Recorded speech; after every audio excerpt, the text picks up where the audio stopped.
చూసుంటారు. స్టూడెంట్స్ ప్రెషర్కి గురవడం, వాళ్ళు మిమ్మల్ని కాంటాక్ట్ అవ్వడం, వాళ్ళు మీతో మాట్లాడడం, వాళ్ళు అంటే ఎలాంటి ప్రాబ్లమ్స్ని మీతో షేర్ చేసుకున్నారు, అదేవిధంగా మీరేం మాట్లాడతారు ఈ కార్పొరేట్ దోపిడీకి సంబంధించి కూడా? మొదటగా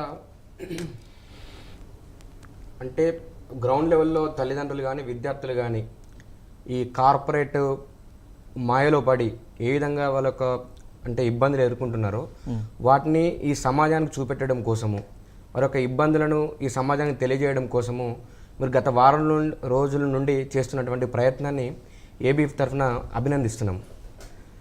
ఈ కార్పొరేట్ మాయలో పడి అంటే మీరు అన్నట్టుగా ఇంతకుముందు చెప్పినట్టుగా ఒక్క ర్యాంకుతోని ఒకరితోని 100 అడ్మిషన్లు పొందే విధంగా కార్పొరేట్ ఆఫీసులను ఏర్పాటు చేసి అడ్మిషన్లు తీసుకోవడము, ముందు ఒక ఫీజు మాట్లాడి తర్వాత ఒక ఫీజు వసూలు చేయడము, తర్వాత అక్కడ ఉన్నటువంటి యాక్చువల్గా జూనియర్ కాలేజీలు ఏర్పాటు చేయాలంటే గవర్నమెంట్ జూనియర్ కాలేజ్ చూస్తే ఒక గ్రౌండ్ ఉంటుంది, దానికి రకాల ఫెసిలిటీస్ ఉంటాయి, ల్యాబొరేటరీస్ ఉంటాయి.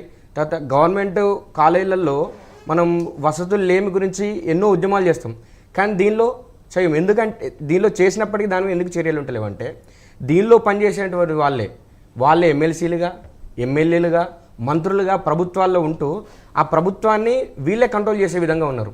అంటే వీళ్ళ యొక్క గుత్తాధిపత్యంలో ప్రాథమిక విద్య నుంచి మొదలుకుంటే ఇంటర్మీడియట్ స్థాయి వరకు వీళ్ళ కార్పొరేట్ గుప్పిల్లో పెట్టుకొని అందరినీ పీల్చి పిప్పి చేస్తూ రక్తాన్ని తాగుతున్నారు. ఇండైరెక్ట్గా చెప్పాలంటే అట్లా తాగుతూ పేద మధ్యతరగతి కుటుంబాలను అరే ఇక్కడ చదువుకోకపోతే మా వాళ్ళకు ర్యాంకులు రావు కావచ్చు, ఇక్కడ చదువుకోకపోతే మా వాళ్ళు పెద్ద పెద్ద సంస్థలలో హైయర్ ఎడ్యుకేషన్లో చదవరు కావచ్చు అనే అపోహ తీసుకొచ్చి అంటే ఈ టీవీలలో తర్వాత సోషల్ మీడియాలో ఈ విధంగా ర్యాంకుల పేరిట తర్వాత ఇట్లు వస్తున్నాయి, ఇంతమందిని తీసుకొచ్చి పెడుతున్నాము.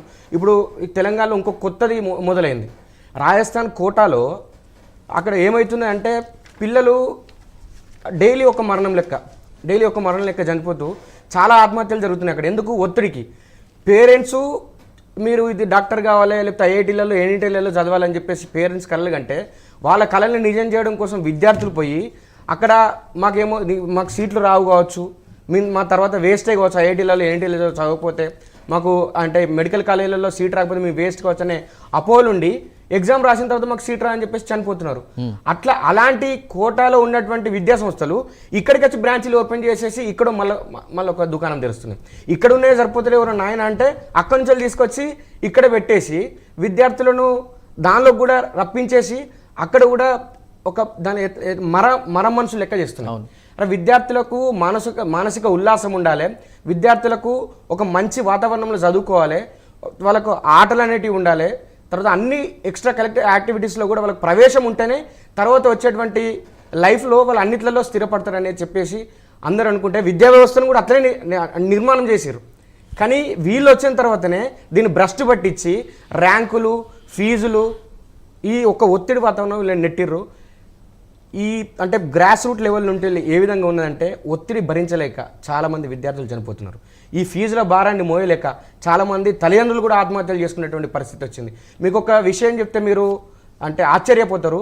ఈ దేశం లోపల రైతుల తర్వాత అత్యధికంగా ఆత్మహత్యలు చేసుకునేది విద్యార్థి సమాజం మాత్రమే. ఖచ్చితంగా ఇలాంటి విద్యార్థి సమాజం కూడా అంటే భవిష్యత్తులో వీళ్ళు మానవ వనరులుగా అభివృద్ధి చెంది ఈ దేశము 2047లో వికసిత్ భారతిగా మనం ఉండాలి, విశ్వగురు స్థానంలో ఉండాలని చెప్పేసి మనం కలలు కంటూ ఒక లక్ష్యాన్ని నిర్దేశించుకున్నాం.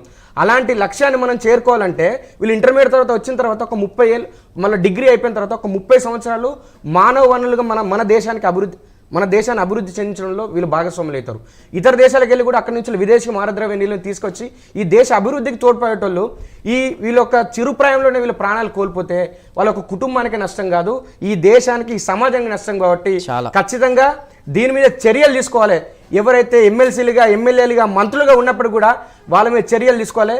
సార్ చెప్పినట్టుగా ఐటీ రైట్స్ జరిగినాయి. ఎందుకు ఐటీ రైట్స్ జరిగినాయి? దాని ఇంకొక వాస్తవాన్ని మీరు గ్రహించాలి. ఏంటంటే ఫీజులు కట్టాలంటే ఇప్పుడు అందరూ యూపీఐ పేమెంట్స్ ఉన్నాయి, దాని వాళ్ళు అట్లా తీసుకోరు, ఎందుకంటే అది క్యాలిక్యులేటెడ్గా ఉంటాయి కాబట్టి. మీరు అట్లా లేదు, విద్యార్థి సంఘ నాయకులు వేస్తే బేరిస్తారని చెప్పేసి ముందు తీసుకున్నట్టు చేస్తారు, తర్వాత తీసుకుంటామండి అని చెప్తారు. కానీ తర్వాత లక్షల్లో ఫీజులు కట్టాలి కాబట్టి క్యాష్ రూపంలో తీసుకుంటారు. ఇదంతా హవాలా రూపంలో లేకపోతే ఇంకెక్కడెక్కడో పెట్టుబడి పెట్టడానికి, రియల్ ఎస్టేట్లో పెట్టుబడి పెట్టడానికి, దీన్ని సుమోటోగా తీసుకొని సారన్నట్టుగా ఈడీ రైట్స్ చేయాలి. వాళ్ళ మీద కేసులు నమోదు చేసి ఖచ్చితంగా జైల్లోకి పంపిస్తేనే